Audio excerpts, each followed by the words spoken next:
Friends, मैं doctor Ritesh व्यास। आज हम लॉ ऑफ टॉट के इस तीसरे सेशन में बात करेंगे एलिमेंट ऑफ द टॉट्स, यानी अपकृत्य के आवश्यक तत्व।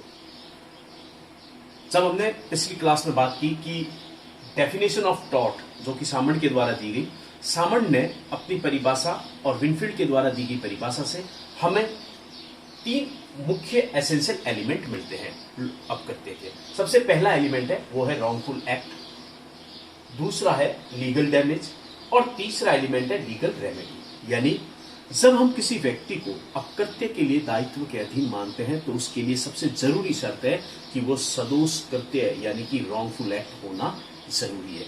यहां ये समझना जरूरी है कि रॉन्गफुल एक्ट का मीनिंग क्या है।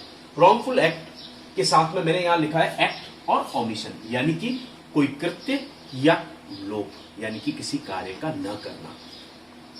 अपकृत्य में विशेष रूप से हम तभी किसी व्यक्ति को लायबल ठहरा सकते हैं जबकि जो कार्य उसके द्वारा किया गया वो न करना उसका कर्तव्य था, और जो कार्य उसका करना कर्तव्य था, जिसकी उसकी लीगल ड्यूटी थी, वो कार्य उसके द्वारा न किया जाए, यानी कि लोप कर दिया।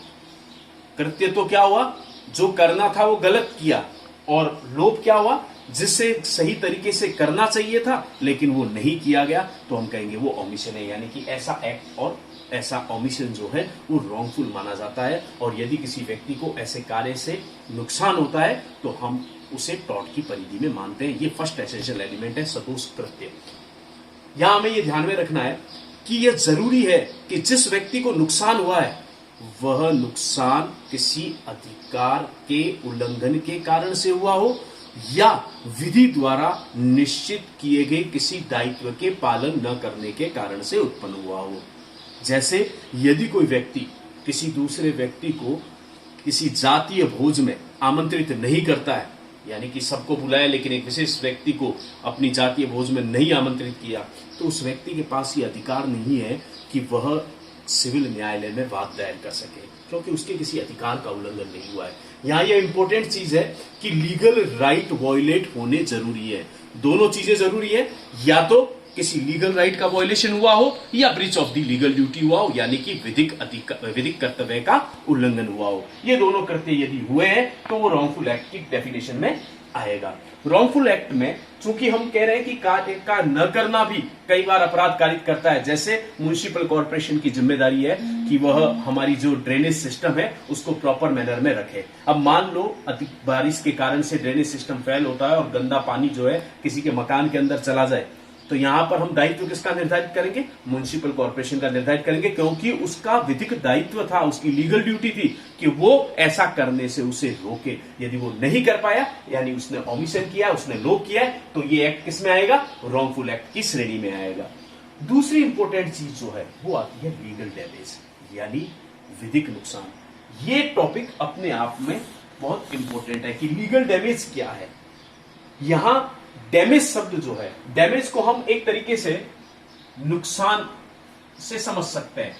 यानी ये नुकसान कैसा हो सकता है, ये नुकसान किसी व्यक्ति को उसकी रेपुटेशन का नुकसान हो सकता है, ये किसी व्यक्ति को पहुंची क्षति के रूप में हो सकता है, शारीरिक क्षति के रूप में हो सकता है, या किसी व्यक्ति की संपत्तिक जो अधिकार है, यानी कि संपत्ति के जो राइट्स हैं उसको वायलेट करके हो सकता है, यानी डैमेज। ये तीनों चीजें जो है वो डैमेज में काउंट करते हैं। लेकिन लॉ केवल इस कारण से कंपनसेशन नहीं देगा कि जो कार्य किया गया था उससे किसी को नुकसान हो गया, यानी कि डैमेज बेस ऑफ कंपनसेशन नहीं है। डैमेज बेस ऑफ कंपनसेशन क्यों नहीं है, उसका रीजन है कि हमें यह साबित करना पड़ेगा कि वो डैमेज लीगल डैमेज था। अब वो लीगल डैमेज कब होगा, ये हमारे लिए इंपॉर्टेंट है। लीगल डैमेज तभी होगा जबकि हमने किसी व्यक्ति के विधिक अधिकार का उल्लंघन कर दिया है। जैसे हम पिछली क्लासों में चर्चा कर चुके हैं कि राइट्स जो है, यानी कि अधिकार जो है, अधिकार का मतलब है कि हमें विधि कुछ ऐसे पावर्स देती है, ऐसे अधिकार देती है, और उन अधिकारों का जैसे ही उल्लंघन करता है कोई व्यक्ति और उससे किसी प्रकार का नुकसान होता है, तो चाहे उसको लेस मात्रा का भी नुकसान न हो, विधि कंपनसेशन करती है। यानी कि लीगल डैमेज का मतलब हमारा दो तरीके की चीजें होना जरूरी है। सबसे पहला, violation of the legal rights and breach of the legal duty, breach of legal duty and violation of the legal right. यदि किसी व्यक्ति के जो विधि के अधिकार हैं वो प्रभावित हुए हैं, या किसी व्यक्ति को जो लीगल ड्यूटी दी गई थी, जो विधिक कर्तव्य दिया गया था, वो किसी ने पूरा नहीं किया है, तो उन दोनों कंडीशन में हम मानते हैं कि वो लीगल डैमेज है। और ऐसी कंडीशन में हर व्यक्ति को अधिकार है कि वह अपनी रेमेडी प्राप्त कर सके। तो टॉर्ट में तीसरी इंपॉर्टेंट चीज है कि यदि ये दोनों चीजें हो रही है, यानी कि एक्ट क्या था, रॉन्गफुल था, और या ओमिशन, यानी कि या तो उसने कोई ऐसा कार्य किया जो उसे नहीं करना चाहिए था, जिसके कारण से किसी दूसरे व्यक्ति को नुकसान हो गया है, और दूसरा किसी कार्य को करना उसका दायित्व था लेकिन उसने उस दायित्व का निर्वहन नहीं किया, यानी कि violation of the legal duty या ब्रीच ऑफ लीगल ड्यूटी की श्रेणी में आता है। तो वो रॉन्गफुल एक्ट हुआ। और वो लीगल डैमेज कब होगा, हम केवल नुकसान को नहीं मेजर करेंगे। हमने कहा कि क्षति होनी जरूरी है, यानी कि उस व्यक्ति को नुकसान होना जरूरी है। नुकसान कब माना जाएगा, नुकसान तब माना जाएगा जबकि जो नुकसान उसे हुआ था वह violation of the legal right के कारण से हुआ था या breach of the legal duty के कारण से हुआ है। और तीसरी इंपॉर्टेंट चीज आती है लीगल रेमेडी। लीगल रेमेडी यानी कि विधिक उपचार। यदि किसी व्यक्ति के साथ ये घटना हो जाए, यानी कि उसके साथ ऐसा एक्ट हो गया, तो हम क्या कहेंगे कि उसको डैमेज मिलेगा। लेकिन ये अनलिक्विडेड डैमेजेस है, यानी कि अनिर्धारित क्षतिपूर्ति के लिए आपको वाद दायर करने का अधिकार मिलता है। ये तीनों एलिमेंट यदि पूरे होते हैं, यानी किसी व्यक्ति को किसी रॉन्गफुल एक्ट या ओमिशन के कारण से कोई लीगल डैमेज होता है और उसे राइट्स मिलता है कि वह सिविल न्यायालय में जाकर वाद दायर करके अपनी क्षतिपूर्ति प्राप्त कर सके, कंपनसेशन प्राप्त कर सके, तो हम कहेंगे कि वह टॉर्ट की डेफिनेशन को पूरा करता है। ये तीनों एसेंशियल एलिमेंट टॉर्टियस लायबिलिटी के लिए जरूरी तत्व है, यानी कि किसी व्यक्ति को हम ये कहें कि वह अपकृत्य के तहत दायित्व के अधीन है, तो उसे ये तीनों तत्व जो है, तीनों एलिमेंट जो है वो साबित करने पड़ेंगे। अब हम बात करते हैं कि ये जो दायित्व है जिसकी हमने अभी बात की कि टॉर्टियस लायबिलिटी कब क्रिएट होती है, उसको समझने के लिए एक लैटिन टर्म प्रयोग में ली जाती है जिसको हम कहते हैं इंजूरिया साइन डैमनम, और उसका एक सेकंड पार्ट है वो है damnum sine injuria. Injuria, sine और डैमनम, यहां हम देख रहे हैं तीन शब्द हैं।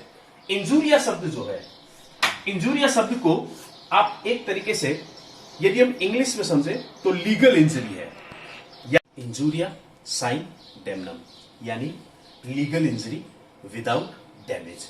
यहां हमें यह समझना है कि इंजूरिया शब्द जो है ये लीगल इंजरी से मीनिंग है इसका, यानी कि विधिक नुकसान होना जरूरी है। विधिक नुकसान दो कंडीशन में होता है, यानी या तो किसी व्यक्ति के विधिक अधिकारों के उल्लंघन के कारण से किसी व्यक्ति को नुकसान हुआ हो, या दूसरा किसी विधिक दायित्व के अनुपालन न करने से, यानी कि breach of the legal duty के कारण से किसी को नुकसान हो।